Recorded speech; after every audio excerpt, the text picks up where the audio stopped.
So when it comes to African lions, one of the most important pieces of data that we can actually collect is the individual identities of the animals, and obviously also track their life histories through time.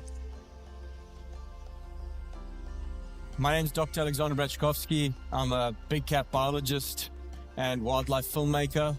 I've been working on big cat research and wildlife biology for the last 15 years of my life, and I've been doing photography and filmmaking for about 8 years.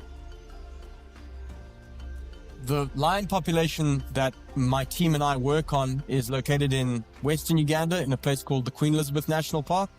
And it's really iconic because the lions have this incredible culture of climbing trees. So every day at about 7 a.m. they climb, and it can be both these big euphorbia trees, which look like cactuses, and also these very enigmatic sycamore fig trees.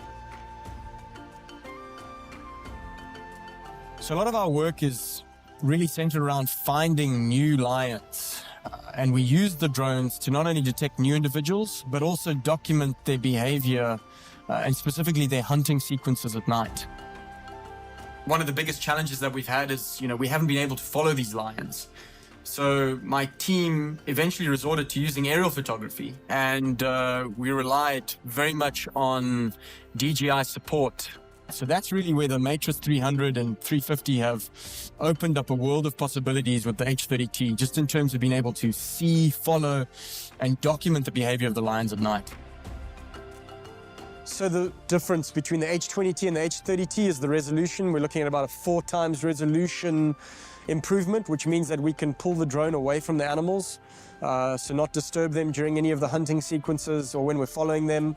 We can find other lion prides easier, especially when they lead us to new individuals.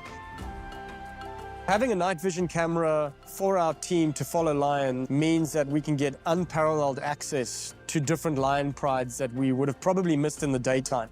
The fact that we're following different coalitions of lions that'll invariably take us to new lions at night has been a real game changer for us. So every night we work with the Uganda Wildlife Authority rangers to basically plan out our missions. We hit the field at about 4 p.m. and are set up and in the air by about 6:30 at dusk. And then we basically have to cycle batteries. Because of the zoom function on the drone, we can actually kind of zoom in and see what they're doing.